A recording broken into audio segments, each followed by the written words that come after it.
तेज खबर तेज न्यूज सबसे आगे एसके न्यूज। तेज खबर तेज न्यूज में आपका स्वागत है। प्रधानमंत्री नरेंद्र मोदी आज अपने रेडियो कार्यक्रम मन की बात में देश से मुखातिब हुए और कार्यक्रम का यह 65वां संस्करण है। प्रधानमंत्री मोदी ने बीते सोमवार को इस कार्यक्रम के लिए जनता से सुझाव भी मांगे थे और पीएम ने लॉकडाउन के दौरान तीसरी बार जनता को इस कार्यक्रम के माध्यम से संबोधित किया। प्रधानमंत्री ने इससे पहले 29 मार्च और फिर 26 अप्रैल को मन की बात की थी और पीएम के संबोधन की बड़ी बातें आई, मैं आप लोगों को बता देता हूं। पहला है, प्रधानमंत्री ने कहा कि देश में सबके सामूहिक प्रयासों से कोरोना के खिलाफ लड़ाई बहुत मजबूती से लड़ी जा रही है और हमारी जनसंख्या ज़्यादातर देशों से कई गुना ज़्यादा है। फिर भी हमारे देश में कोरोना उतनी तेज़ी से नहीं फैल सका जितना दुनिया के अन्य देशों में फैला और कोरोना से होने वाली मृत्यु दर भी हमारे देश में काफ़ी कम है। जो नुकसान हुआ है उसका दुख हम सबको है, लेकिन जो कुछ भी हम बचा पाए हैं वो निश्चित तौर पर देश की सामूहिक संकल्प शक्ति का ही परिणाम है। और दूसरी बात कही, पिछली मन की बात की समय पैसेंजर ट्रेन, बसें, हवाई सेवा बंद थी। इस बार काफ़ी कुछ खुल चुका है।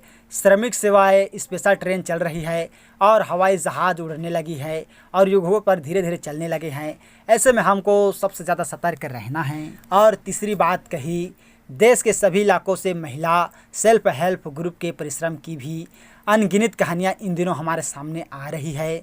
गाँवों कस्बों में हमारी बहनें बेटियां हर दिन मास्क बना रही है और तमाम सामाजिक संस्थाएं भी इस काम में इनका सहयोग कर रही हैं। और पीएम मोदी जी ने चौथी बात कही, कई दुकानदारों ने 2 गज की दूरी के लिए दुकान में बड़े पाइपलाइन लगा लिए हैं जिसमें एक छोर से वो ऊपर के सामने डालते हैं और दूसरी छोर से ग्राहक अपना सामान ले जाते हैं। और संकट के इस घड़ी में इनोवेशन गाँवों से लेकर शहरों तक, छोटे व्यापारियों से लेकर स्टार्टअप तक हमारी लैब कोरोना से लड़ाई में नए नए तरीके से इजाद कर रहे हैं और नए इनोवेशन कर रहे हैं। और पांचवी बात कही, हमारे देश में भी कोई वर्ग ऐसा नहीं है जो कठिनाइयों में ना हो, परेशानी में ना हो। और इस संकट के सबसे बड़ी चोट अगर किसी पर पड़ी है तो वो हमारे गरीब, मजदूर, श्रमिक वर्गों पर पड़ी है।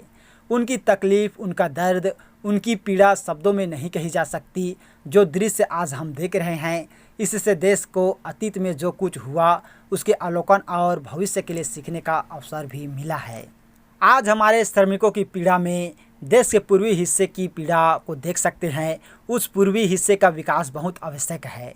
और छठवीं बात कही, हमारे रेलवे के साथ दिन रात लगे हुए हैं, केंद्र हो चाहे राज्य हो, स्थानीय स्वराज की संस्थाएं हो या हर कोई दिन रात मेहनत कर रहे हैं। और जिस प्रकार रेलवे के कर्मचारी आज जुटे हैं वे भी एक प्रकार से अग्रिम पंक्ति में खड़े कोरोना वायरस ही हैं। और सातवीं बात कही, कहीं श्रमिकों की स्किल मैपिंग का काम हो रहा है, कहीं स्टार्टअप्स इसमें आम काम जो कर रहे हैं वो जुटे हुए हैं, कहीं माइग्रेशन कमीशन बनाने की बात हो रही है। साथ ही केंद्र सरकार ने अभी जो फैसले लिए हैं उससे गांव में रोज़गार, स्वरोज़गार और लघु उद्योगों से जुड़ी विशाल संभावनाएं खुली हैं। और आठवीं बात कही, पीएम ने कहा कि कोरोना संकट के इस दौर में मेरी विश्व के अनेक नेताओं से बातचीत हुई है और इन दिनों उनकी जो बात है जो ज़्यादा दिलचस्पी योग और आयुर्वेदिक से संबंधित में होती है। आपके जीवन में यह योग बढ़ाने के लिए आयुष मंत्रालय ने भी इस बार एक अनोखा प्रयोग किया है और आयुष मंत्रालय ने माई लाइफ माई योगा नाम से अंतर्राष्ट्रीय वीडियो ब्लॉग उसकी प्रतियोगिता शुरू की है।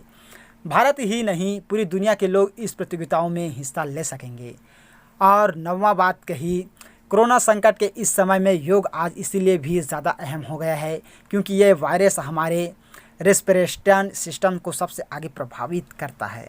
और नौवीं बात कही, कोरोना संकट के इस समय में योग आज इसलिए भी ज़्यादा अहम है क्योंकि वे वायरस हमारे रेस्पिरेटरी सिस्टम को सबसे अधिक प्रभावित करता है।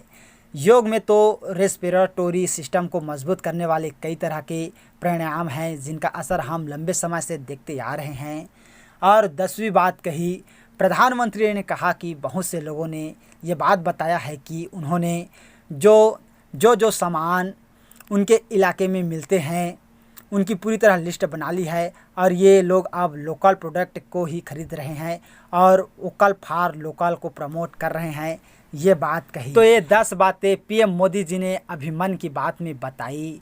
तो और इसी तरह के तेज खबर तेज न्यूज़ के लिए हमारे एस के न्यूज़ चैनल को सब्सक्राइब नहीं किए हैं तो हमारा चैनल ज़रूर सब्सक्राइब कीजिएगा।